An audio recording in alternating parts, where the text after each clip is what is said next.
محبوب کریم صلی اللہ علیہ وسلم کی زندگی میں نفاست ہے. حضور نے لوگوں کو شرمندہ کرنا پسند نہیں کیا. ایک شخص حضور کے گھر میں مہمان آیا رات کے وقت میں. اس نے کہا میں نبی پاک صلی اللہ علیہ وسلم کے آپ نے سنا ہوا ہے کہ اتنا زیادہ گھر کے اندر گنجائش نہیں تھی رہنے کی. حضور کئی دفعہ مسجد میں ٹھہراتے تھے یا مہمانوں کو صحابہ میں بانٹ دیتے تھے. وہ کہنے لگا میں نے آپ کے گھر میں ہی قیام کرنا ہے. فرمایا ٹھیک ہے آ جاؤ. صحابہ کہتے ہیں جتنا بھی 4-5 بکریوں کا دودھ سارے اہل خانہ استعمال کرتے تھے محبوب کا سارا گھرانہ وہ سارا اکٹھا ہی اکیلا ہی دودھ پی گیا. سارا جتنا کھانا تھا اکیلا ہی کھا گیا. رات کو اسے چارپائی پہ سلایا گیا تو کھا اتنا چکا تھا کہ اس کا پیشاب حضور کے بستر پر ہی نکل گیا.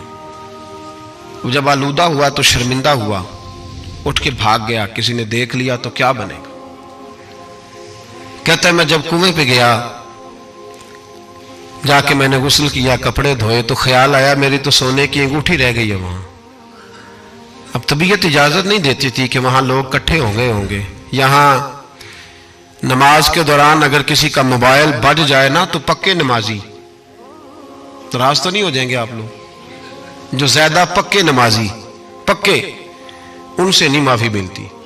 وہ جو کچا پکا ہے بیچارہ وہ شاید کسی وقت معافی دے دے. پکے نمازی نہیں معافی دیتے. کہتے تیرا بج کیسے گیا تو نے سمجھا ہی نہیں. مجھے ایک شخص نے نا ویڈیو دکھائی. کہنے لگا جی تسی بڑی وکالت کر دیا مولویوں دا حال ویکھو. میں ڈر رہا تھا. میں نے کہا پتہ نہیں اب کیا نکلے گا. کہتے میں نے خود ریکارڈ کیا تو میں نے کہا دکھاؤ.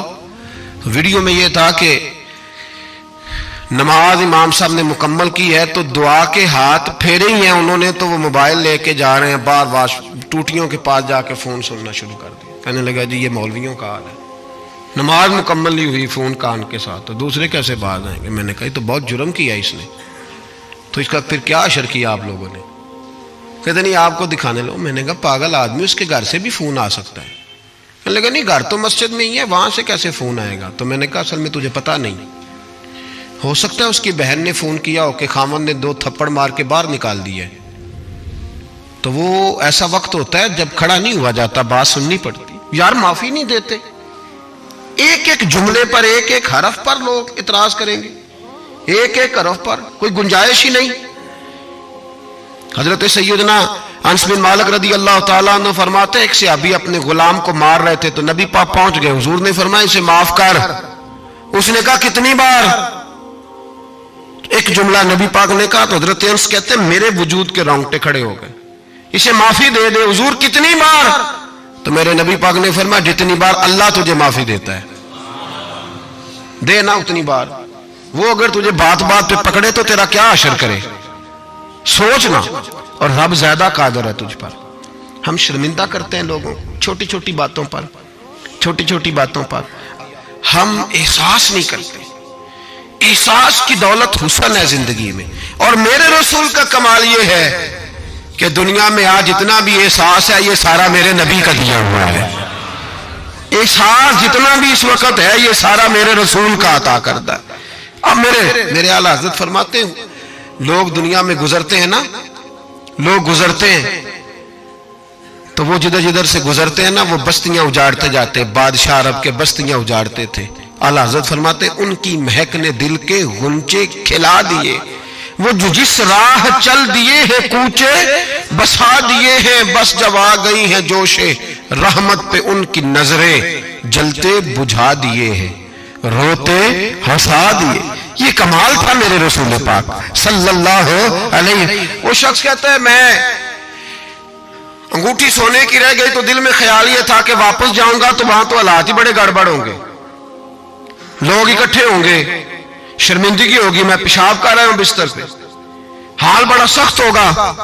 اتنے لوگوں کا سامنا کیسے کروں گا. لیکن مجبوری تھی. انگوٹھی سونے کی تھی بڑی قیمتی تھی. کہتے اس انگوٹھی کی مجبوری نے مجھے شرمندگی کا سامنا کرنے پہ مجبور کیا. اور جب میں آ کے حضور کے کمرے کے باہر کھڑا ہوا تو وہاں تو کوئی بھی نہیں تھا. اللہ کے رسول نے بالٹی میں پانی رکھا ہوا تھا اور میرے پیشاب پر پانی بہا رہے تھے. خود رسول پاک فرماتے ہیں حضور پانی بہا رہے تھے اور جب میری طرف دیکھا تو محبوب نے مسکرا کے فرمایا غسل کر لیا آپ نے. آپ کو تکلیف ہوئی، جب انسان کا معدہ کمزور ہو تو ایسی چیزیں ہو جاتی ہیں، فکر نہ کریں، بیٹھے میں ناشتہ لاتا ہوں۔ کہتے ہیں حضور کے جملے تھے کہ طوفان تھا، وہ حضور کی گفتگو تھی کہ میرے اندر کی ہر چیز بجھاتی جا رہی تھی، تیری پہلی نظر کا وار توبہ، دل اب تک دعائیں دے رہا ہے۔ فرماتے ہیں وہ جملے تھے کہ سکتہ کر گئے، تزکیہ کر گئے، تصفیہ باطن کر گئے۔ محبوب یہ کہہ کہ گزرنے لگے تو میں نے بازو تھام لیا، میں نے کہا محبوبہ میں زیادہ پڑھا لکھا تو نہیں، سیانا تو نہیں، زیادہ کھانے والا موٹا تازہ آدمی ہوں، حضور میں کوئی انالیسز نہیں کر سکتا، تجزیہ نگار نہیں، باریک نہیں، پر میرا موٹا دماغ بھی مان گیا ہے کہ آپ واقعی اللہ کے سچے رسول ہیں۔ میرا موٹا دماغ بھی مان گیا ہے کہ آپ واقعی اللہ کے۔ وہ گھر گیا اور قبیلے کے ایک بندے کے پاس گیا۔ حضرت انس بن مالک کہتے ہیں جب واپس آیا تو 500 آدمی ساتھ تھا۔ کہنے لگا سونیا میں اکیلا نہیں آیا، ساری برادری سارا قبیلہ لایا ہوں اور سب کو میں نے بتایا ہے کہ دنیا میں جسے میں دیکھ کے آیا ہوں ایسا تم نے کبھی نہیں دیکھا ہوگا، جس کی میں زیارت کر کے آیا ہوں ایسا نہیں تم نے دیکھا ہوگا۔ تو محبوبہ ہم سارے آئے ہیں، پڑھائے کلمہ، ہم بھی آپ کے غلام بننا چاہتے ہیں۔ ہم شرمندہ کر کے بڑے راضی ہوتے ہیں، بڑے راضی، لوگ معافی مانگ رہے ہیں، منتیں کر رہے ہیں، جناب غلطی ہو گئی تو ہوئی کیوں؟ میں تو ایسا ہوں، میں نے تو کبھی نہیں کی، میری مثال دیکھ لو، میں تو، لوگ فوراً دلائل دیں گے۔ او بھائی کسی کو شرمندہ کر کے تجھے کیا ملے گا؟